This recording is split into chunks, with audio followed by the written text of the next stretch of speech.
Hey y'all, I'm back at it again with that good YouTube content. And you may notice that my surroundings are a little different from the last time I made a video. And that's because I moved recently. And by recently, I mean August. But that's what happens when you don't make a YouTube video for 6 months. Things change. This video is going to be about what I've been up to since the last video. And no, it's not going to be another video full of excuses about why I haven't made a video. No, this video is going to be about field work. And for those plebs in the audience who don't know what field work is, I'm gonna break it down for you. So I've mentioned on this channel before that I'm currently doing my master's degree, and I'm doing an MA in cultural anthropology. What's cultural anthropology, you might ask? Well, I'm planning to do a whole video on this subject, but for now, let's just say it's the study of human cultures. And often when I tell people that I'm studying cultural anthropology, they ask me, how is that possible? Like, how can you even go about studying a culture? Well, that's where an anthropologist's greatest tool comes in: ethnographic fieldwork. Ethnographic fieldwork is basically how cultural anthropologists do our research. And when I say the word research, I imagine a lot of people think of a bunch of scientists in lab coats staring at beakers, and that's not exactly how it works for cultural anthropologists. The simplest way I can think to explain it is, as an anthropologist, you go into your field site, whatever that may be. It might be a small village in Papua New Guinea, it might be a bar in Montreal, and you try to talk to people and observe what they're telling you, and then you write it all down. Okay, when I say it that way, it might sound a little creepy. Think of it this way. In a lab, scientists are trying to understand how the world works, so they conduct different experiments. Let's say you drop an apple. Anyone can drop an apple, especially if you're a shoujo protagonist. But not everyone who drops that apple is going to ask further questions. Why did the apple fall? Will it always fall? Does it only fall under certain circumstances? What different factors are affecting the apple? That's what the role of a scientist is, and that's the role of a cultural anthropologist. Cultural anthropologists look at everyday interactions and think, why is this happening? Under what circumstances? What does it say about the people I'm studying? What other factors are affecting this? And if you're an outsider, it might just look like they're hanging out at a bar or taking a walk through a village square, but an anthropologist walking through their field site and observing everything is the same as a researcher looking at a beaker. I think something that's important to realize too is that cultural anthropologists don't study all of a culture. I mean, the originators of the discipline did, but that's not something done in the modern discipline. Every cultural anthropologist takes one little facet of the culture that they're interested in. It might be cooking or textiles or law or any little thing about the culture that they want to dust off and get a little more information about and present to their colleagues before it's dumped into the pile of academia. For my ethnographic research, I was doing it on young queer women and how they use the internet to explore their sexuality. And I thought I had figured everything out before my research had even started. I decided to do my fieldwork in the city I would be living in, here in Montreal. So I was already familiar with the community, and I'd started to hang out and talk to people, and I had some limited experience doing fieldwork beforehand. So, what could go wrong? The first big mistake I made was dragging my feet on my paperwork. So the first step in trying to do a research project like this is you have to submit what the kind of research that you're going to be doing to an ethics board. That ethics board then has to look through your thesis proposal, which basically states, who am I researching? What do I want to learn about them? What practices am I going to use? And what ethical guidelines am I going to follow? So that's simple enough, right? But when I sent my first version of it to my professor, she sent it back with a bunch of notes and rewrites and stuff, and I was too scared to look at it. I was just afraid that she was going to say that everything I had was crap and that I was going to have to start over. And this seems simple enough, but this document was 30 pages and it took me months to complete. So the idea of having to start over was terrifying to me. And for that reason, I waited a month to open it, which I really shouldn't have, because after I opened it and I looked through everything, what she actually wanted me to do was all fairly minor things.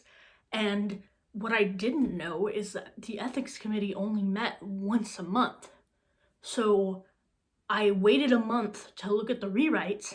That took me another week or two to do, and then by that point, I had to wait an additional month for the next time that the ethics committee would be meeting. So basically, by waiting a month to even look at what she had edited my paperwork with, I lost another 2 months in the process. And there was no reason for me to do that. It was just my own anxiety that kept me from looking at the paperwork. I got very lucky because I'm here anyways for school. I basically had pretty much unlimited time in the field. But if I had been someone who had to buy a plane ticket or get a visa to go to the research site, I would have been pretty screwed. Alright, so paperwork's been taken care of. Was a little bit more stressful than it needed to be, but we got it. We done it. Now, we just need to do our research, right? So, if you're a student at a university and you walk around campus, you might have noticed on the different bulletin boards, often you can see little flyers that are like, hey, we're doing a sleep study. Please come be a part of our sleep study and get a $20 gift card or something like that. And you might not pay attention to it. You might think, oh, that's cool, or oh, hey, I need some money.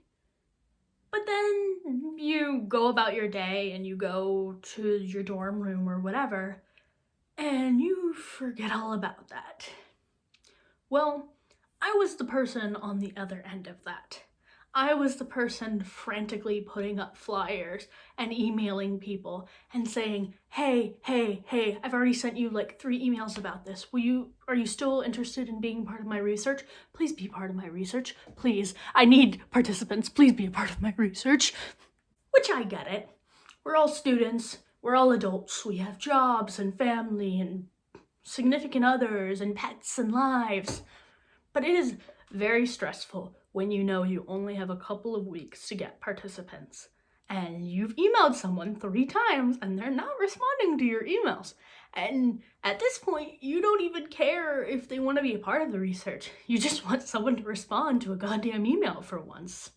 Something that was interesting about my fieldwork in particular as well is because I was doing research on the internet, it left this interesting space about where exactly on the internet I was doing things, because it wasn't really a social media project.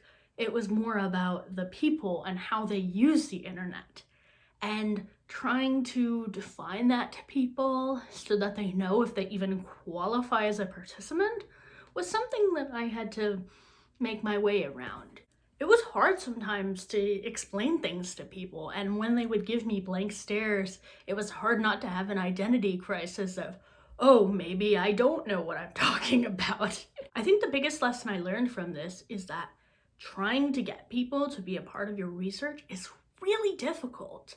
And it wasn't even that people weren't interested. A lot of people were interested. They just had their own lives and their own things going on, and they were essentially doing a favor for a stranger. And they had no real reason to help me besides any personal interest they had. This is the main part of ethnographic research and what I was talking about earlier when I said anthropologists go and hang out and take notes. Like, it's not that. It's way more than that. It's about being able to understand people, the context of what they're saying, what's between what they're not saying, being able to have people open up to you and learning from that. I found participant observation both the most stressful and the most fun part of my research, because you don't really know ahead of time what's actually going to be useful to your research.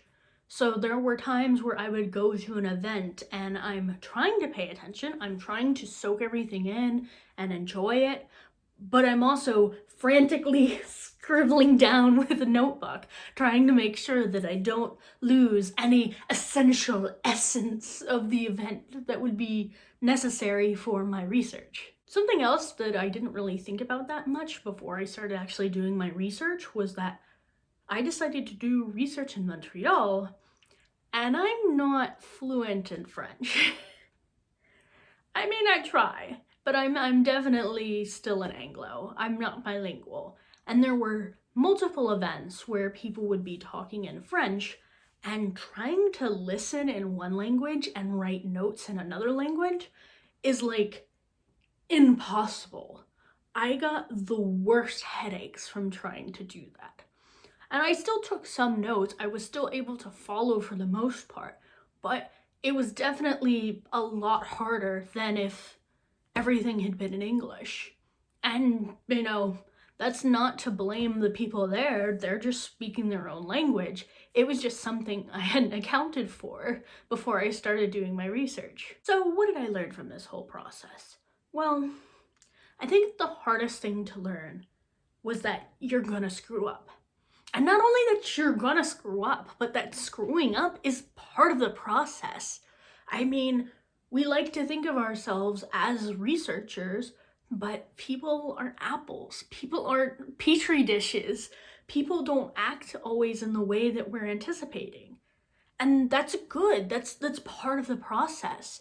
But sometimes it's really scary to have people react in a completely different way and have to think on your feet of, oh, none of this is gonna work. All of this before research that I did, I've gotta throw that out. I've gotta think of an entire new strategy. And that's part of the process. When it came time for me to re-strategize, be flexible, it was hard not to get hit with a big old case of imposter syndrome. And I still struggle with that even now, especially when I've been sitting in front of a Word document since 10 a.m. and it's now 6 p.m. and I haven't written anything. And that's all part of the process. But when you have that anxiety, it's hard not to think that it's somehow my fault or it's proof that I can't make it as an academic. It's hard not to see these struggles as personal struggles instead of just part of the discipline. As I've sat down and I've reflected on everything that happened to me and the struggles that I went through, do I regret it?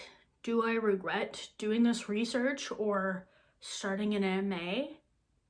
No, I can't say that I do. I don't want to give this up. Because as scary or as frustrating as it can be at times, I want to see it through.